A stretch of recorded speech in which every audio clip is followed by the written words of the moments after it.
Did you miss out on a Black Series figure that you really wanted? Well, chances are one of these 17 sublines have got you covered.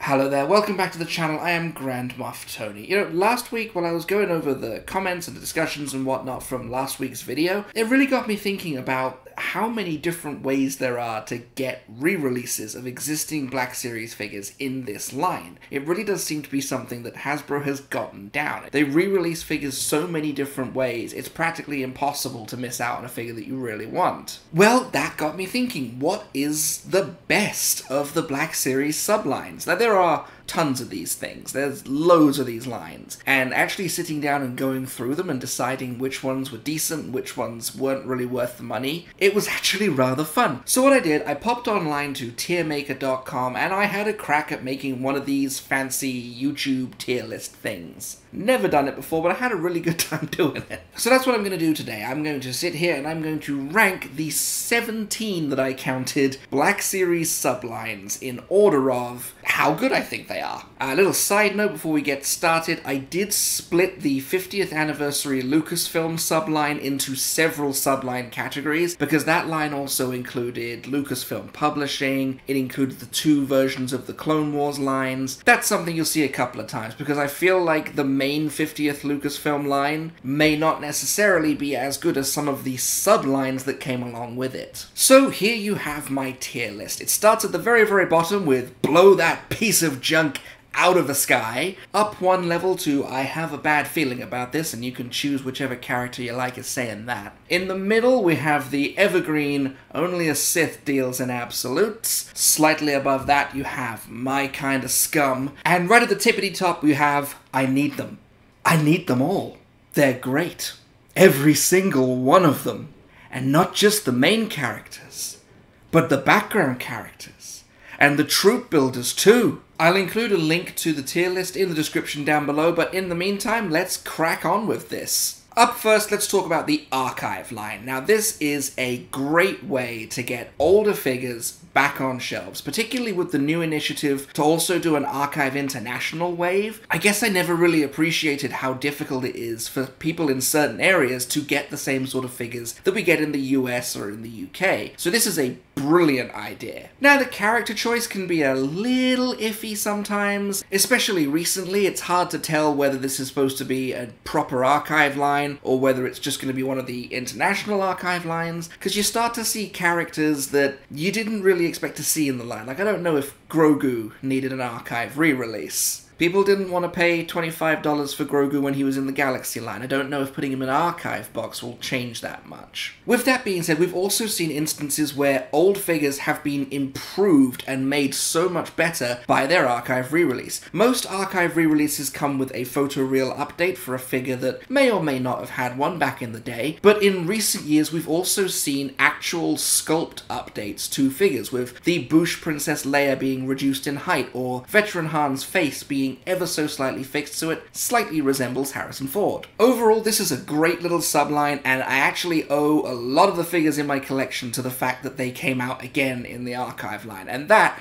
lands it squarely in my kind of scum. The 40th anniversary figures. Now, these figures came out for each of the 40th anniversaries of A New Hope, The Empire Strikes Back, and Return of the Jedi, and they were fantastic. A lot like the archive line, there are figures in my collection that I only have because they came out in these lines. Characters like the Royal Guard, for instance, I completely missed out on him when he was back in his original box. Now, these come with a cool looking card back, but you know, for me that doesn't really make much difference because the box is going in the bin. And I will say, with the 40th anniversary lines, especially towards the end, like when they were getting around to the sort of the time of Return of the Jedi, there were some really strange choices with the figures that they were putting in these lines. Like Skiff Guard Lando, for instance, was never really a popular figure, and then he got re-released in in the Archive line and re-released in the Return of the Jedi 40th Anniversary line in the same year. The same thing happened with Emperor Palpatine. He came out in the Archive line, and the very same year he came out in Return of the Jedi 40th Anniversary boxes. There were some strange decisions towards the end there.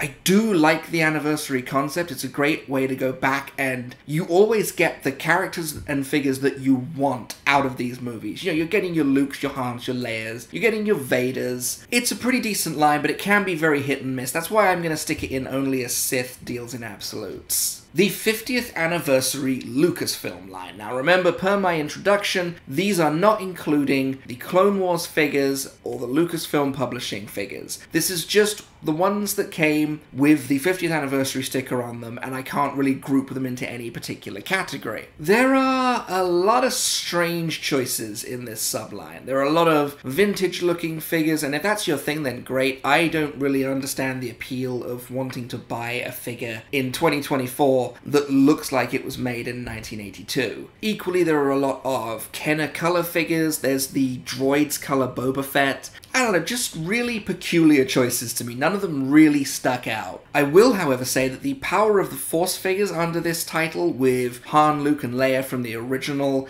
Greedo as well, they were all great, and I bought all of those because they look fantastic. The Phantom Menace re-releases of Jar Jar Binks, the B-1 Battle Droid, Mace Windu, and Qui-Gon Jinn, they still kind of hurt a little because my missus had literally just gone out and paid an undisclosed amount of money for the red line Mace Windu and Qui-Gon Jinn. I already had the deluxe Jar Jar when he came out, and I did end up picking up this version of the B1, so it's kind of a mixed bag. I'm still kind of grumpy that they re-released these figures immediately after I bought them, and that does leave kind of a sour taste in my mouth, so I'm going to put this one under I've got a bad feeling about this. Oh, I'm going to catch some heat with this one. Let's talk about Deluxe. Now, Deluxe is technically its own subline. They were coming with their own numbering systems before the Galaxy line kicked off. And they included everything from larger characters to vehicles to the centerpiece figures. There are a lot of really great figures in this line. Jabba the Hutt sticks out. The Wampa and Luke Skywalker twin pack. The Emperor on his throne. There are a lot of really great sets in this little subline. There are also some head scratchers.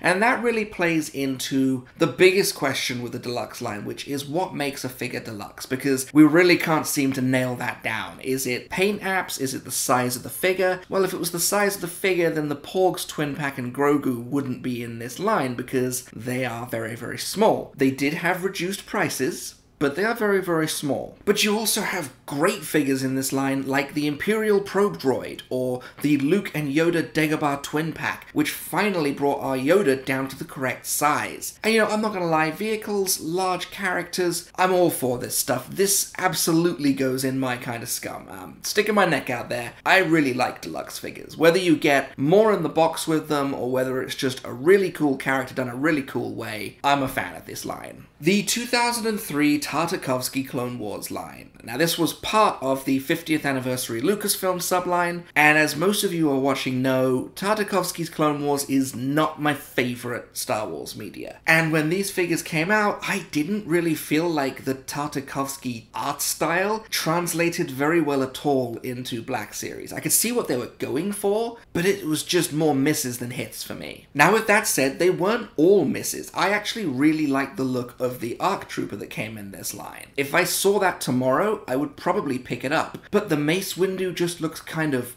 awkward how they've interpreted his costume, and the Grievous is just plain ugly. I'm just gonna throw that. The colors on Grievous are just ugly. So this is not for me at all. If you're a fan of the Tartakovsky Clone Wars, you will probably really, really like this. But for me, personally, I got a bad feeling about this one. The first editions. Now, this was a very, very brief subline that came out around the release of The Rise of Skywalker. It had a couple of bits in there from Jedi Fallen Order as well. They basically came came in a white box back in the red line, and they were severely limited. And I remember it being very fun watching people going out trying to find them. I'm an out-of-the-box collector, so the box doesn't really do anything for me. The box is going in the bin, so it doesn't really matter to me. And while I really enjoyed watching people going out and finding these, there is one side of it that I just can't overlook, and that's that I don't like artificial scarcity. I don't like it when we do something ever so slightly different with the figure, put it in a different box, and that means it's now the most valuable figure in the line. Like, I don't like that bit. Now, if there was something else in the box, like maybe you got an exclusive accessory with the figure, maybe if it was Kylo, he came with a helmet off and helmet on alternate head, that kind of thing would have made it worth it. It would have felt like, I guess, a Comic-Con exclusive figure, when, you know, you get this really cool set, and then later on down the line, the base figure comes out in the main line, and you can just grab the normal version that doesn't have all the extra cool stuff. If it were more like that,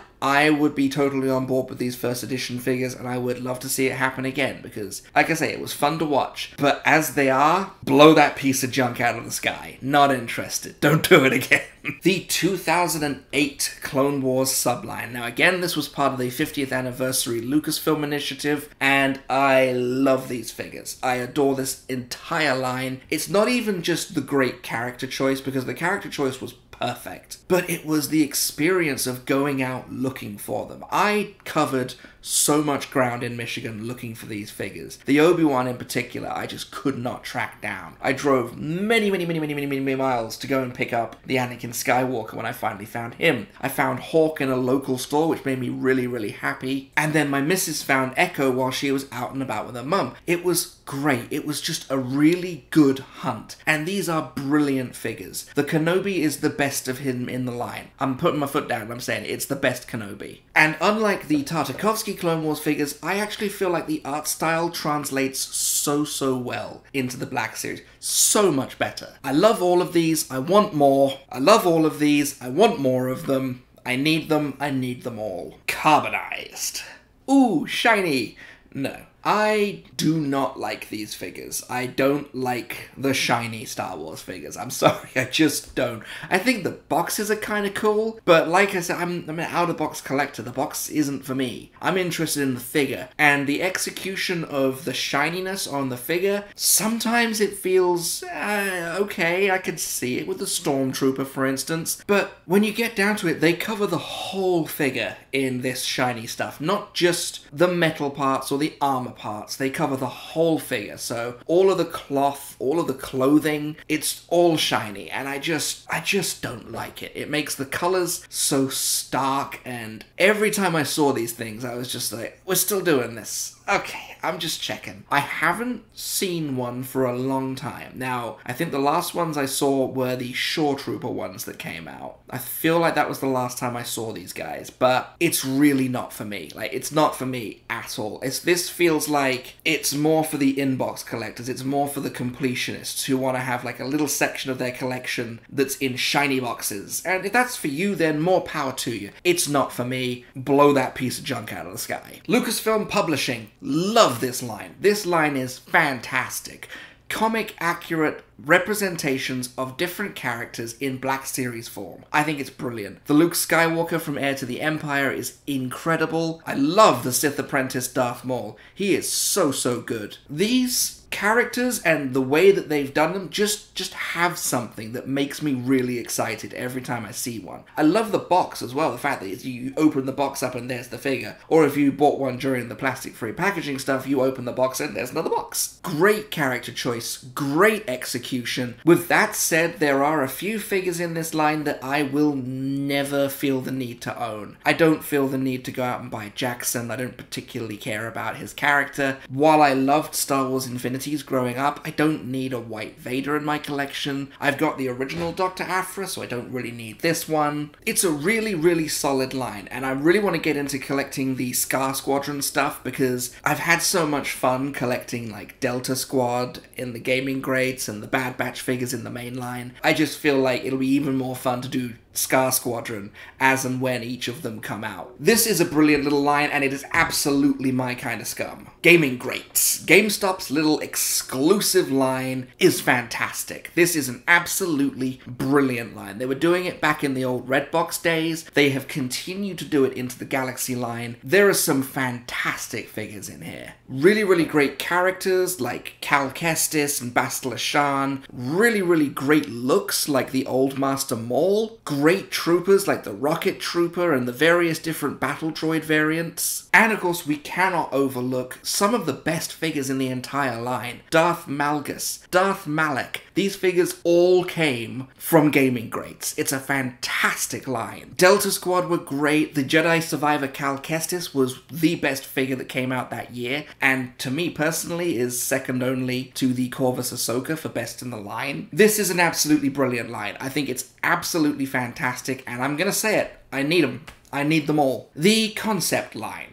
Not really interested in these. I mean, I think they've only done the one twin pack so far. It just wasn't interesting to me. I thought maybe I could use the Vader head to create a more kind of Rebels looking Vader, but the color scheme really put me off, I have to admit. I love Ralph McQuarrie's artwork, do not get me wrong. I don't think I need action figures of it. The art style translates pretty well, I guess. It just feels like a one-trick pony. It feels like we've got this twin pack, and that's probably the only one they're gonna do. So what was the point, really? Like, I don't know. I just didn't really vibe with this one. I don't even have a ton to say about it, really, because I never went out and bought it, and I'm not really interested in it. Blow that piece of junk out of the sky. The holiday line. I love it. I absolutely love it. I love all of these figures. I love it whether it's the Christmas ones, whether it's the Halloween ones. I love them, and I want all of them. Like, these figures are so much fun. They're so quirky, they're so ingenious. Some of the ways they've done these, I love them. They really do make every holiday feel like a Star Wars holiday, and I would like them to further expand into more holidays. Pop Funkos have got those pink Valentine's figures that are holding little gifts. I'd do that. I'd buy a Black Series figure like that. That'd be brilliant. Green ones for St. Patrick's Day. Why not? Let's keep expanding these, and of course just keep bringing out more and more of these Christmas ones, because my display gets bigger every year, and I love doing it. I want more, and I know I shouldn't, but this one is an easy I need them. I need them all. The Galaxy's Edge subline. Now, I am very, very conflicted on this one, because as much as I love the idea of having the Galaxy's Edge trading outpost having their own exclusive figures, I don't like the idea of price walling them behind a trip to Galaxy's Edge, which costs a fortune. And really, if you think about it, how often are you going to get to go, really, with how much it costs? So if you want these figures, you've got to buy them at the time. That makes it a very, very expensive endeavor. With that said, there are some fantastic sets in this line. I love the multi-packs. The First Order ones in particular really stand out to me. And you have multi-packs of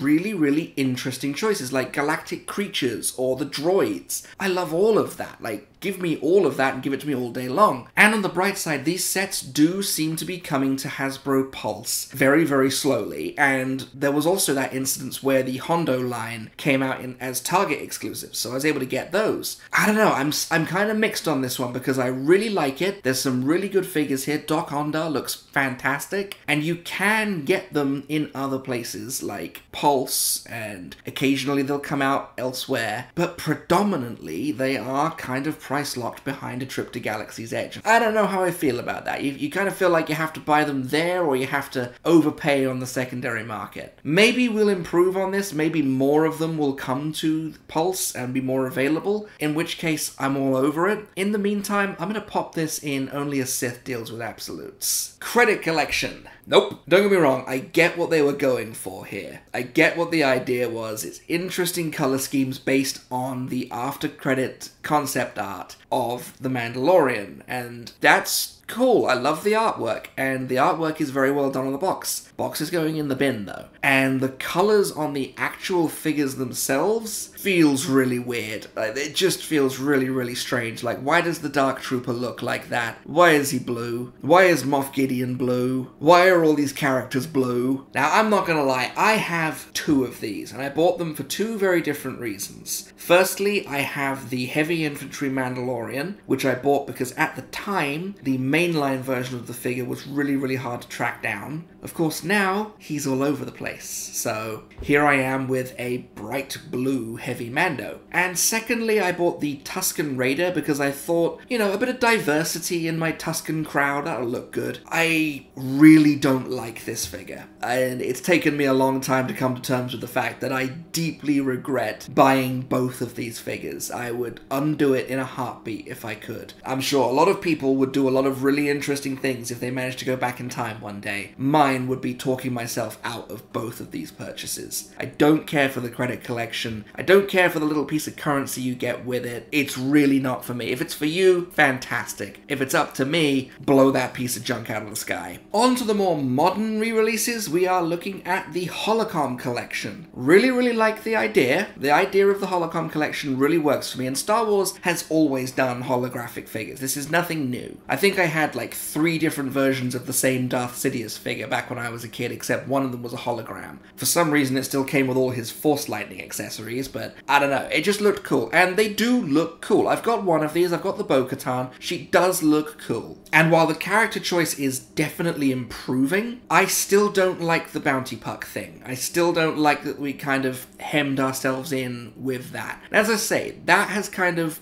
started to be expanded. You know, we're getting slogans like "Join the Empire" coming with Darth Vader. So they are breaking away from the bounty puck thing. It just makes the first wave feel really out of place because you have characters on bounty pucks that never had bounties on them. And even though Landspeeder Luke's created these really great files where you can have a hologram table, it shouldn't be necessary to produce that kind of thing just to make a figure feel like it's worth buying. I bought my Bo-Katan on extreme discount, and I usually don't do that. I don't do that for mainline stuff. I don't do that for a lot of other sublines. I'll buy it when I see it if I want it. Holocom, I waited until it came down because it just, I like the idea and I like the execution. There are some choices that I just can't reconcile with. So I'm hopeful for the future of this line. In the meantime, I got a bad feeling about this one. The Clones of the Republic twin pack. Now this is the line that spurred my entire video last week talking about other versions of the Trooper of the Faction twin pack that we could see. So of course, you probably guessed, I love these figures. I think they're fantastic. I don't have any yet, but I really like the idea. I like the idea of putting a Jedi with a Trooper, and a slightly updated Jedi in a couple of cases. Like Mace Windu looks great. This one looks so much better than the Tartakovsky Mace Windu, and I will not apologize for saying that. We finally have a prequel Yoda coming with Commander Gree. It's fantastic. It's a brilliant line. I thoroughly approve of it. I would like to see so much more of these. Reuse with a new figure, it just makes sense to me. This is absolutely my kind of scum. And finally, the Masters of Evil. Now this is, to date, the most recent re-release line that they've done, and I'm kind of on the fence with it because we have 2 releases so far. One of them I think is fantastic, which is the return of Emperor Palpatine on his throne, one of my favorite figures in the line. The other is kind of a head scratcher because it's a 3-pack of Vader, Ahsoka Thrawn, and Tartakovsky Grievous. Now, as a Grand Admiral Thrawn enthusiast, I need to have every Grand Admiral Thrawn that comes out. But the fact that I have to buy a Tartakovsky Grievous with this one kind of puts me off the set, I'm not gonna lie. It's still very early days with this re-release set. I don't believe any of them are even available yet, so I'm gonna be slightly more reserved in my judgment of it until I see, you know, a bit more character choices, because if the character choice remains consistent, I think this line has a lot of potential. It's no secret that Star Wars has some of the best bad guys in all of fiction, and creating an entire subline to kind of highlight that aspect of the Star Wars universe, I am all over it. I'm here for it. I would love to see it. The character choice has to remain consistent though. We can't have a Holocom collection situation with this where we're stood here going, why have they put that one in the box? That doesn't really make a ton of sense to me. So for the time being, I'm going to put it squarely on the middle field with only a Sith deals in absolutes. I'm going to give this one a chance, see where we go with it, and see if it's worth coming back to down the line. So there you have it. That was my tier list for 17 of the Black Series sublines. It's unbelievable to me that we have so many of these, but it just seems to keep growing. I like reuse as a collector. I'm not collecting these figures figures because I'm going to sell them for a massive profit one day, or put my imaginary non-existent children through college or whatever. No, I buy the figures because I like the figures. I want to appreciate them for what they are, and if these lines mean that more people get to appreciate more figures, more power to you. I don't like the feeling that either that your favorite character came and went and you missed it, or they did your favorite character once way back in the day and the figure's not great. That was me for Emperor Palpatine. They released him in the blue line. That figure's dreadful. It practically scared me away from the line, along with the General Hux figure. Re-releases are an excellent way to keep more money coming in without spending a ton on producing new figures. That way we can fund the new figures when they come around. It is an undisputed fact of toy production. Every line does it, and if they tell you that they don't, they're lying. So yeah, feel free to share your own rankings down in the comments down below. I'd be very, very interested to see where you fall on this, and generally, what is your opinion of re-releases in the Black Series? Like, how does it compare to other lines? I mean, I don't collect other lines, but I certainly know that there are other lines out there that don't do this as well as the Black Series does it. Next week, we'll probably be looking at the fine editions from the month of May that I added to my collection. I've got a couple of really great new additions to talk about, so I'm really excited about that, and some pre-orders that I feel very cheeky for putting in. In the meantime, however, I've been Grand Moff Tony. That was my tier list ranking for the Black Series sublines. You may subscribe when ready. Just... oh my god, I'm... what was that? What was that? What did I...